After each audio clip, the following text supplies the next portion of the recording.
What's up guys, Blue here, and today I will be showing you a bunch of mechanical car stuff. And before we begin, make sure to subscribe and hit the bell if you haven't already, and join my Discord server for sneak peeks of my upcoming builds and videos, and to hang out with a bunch of really cool people. Alright, let's get right into the video. Okay, so first up we have a differential. So basically what it does is it allows one wheel to spin while the other one is stopped. It's mostly used for when you're turning. And I think it's a pretty cool little mechanism. As you can see, it works for both wheels here. As one wheel stops spinning, the other one continues to spin, and they can both spin at the same time too.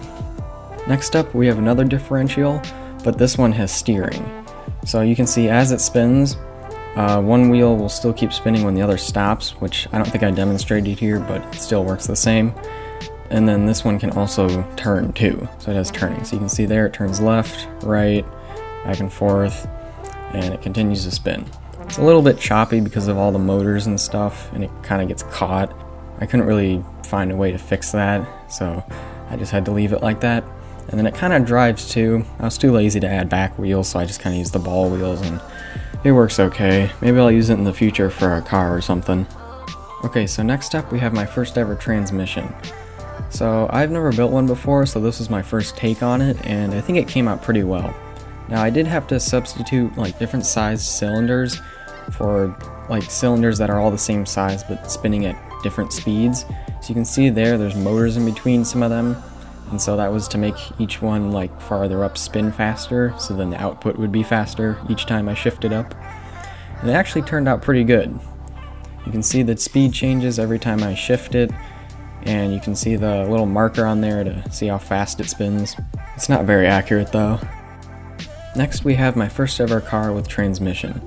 So you can see here, this is the exact same transmission from the previous clip, with all the cylinders that are all the same size but spin at different speeds, so then the wheels would turn faster every time I shift up.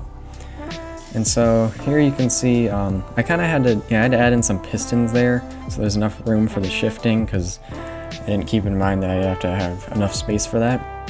So here you can see I'm lining up, and then I will shift here, so shifts to the second gear, and it goes a bit faster, and then shifts to the third gear, and goes even faster.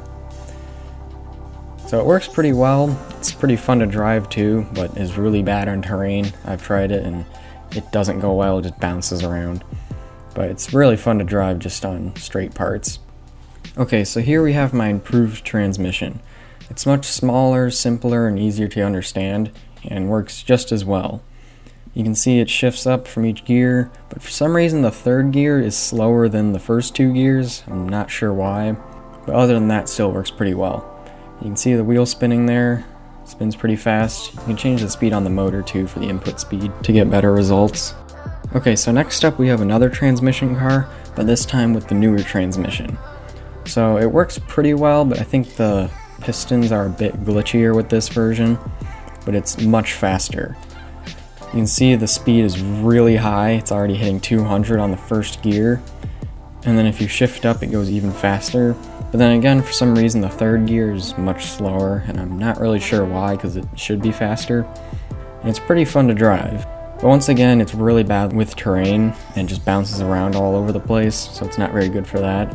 It's mostly just better for driving around at the plots. Well, that's all for today. See ya!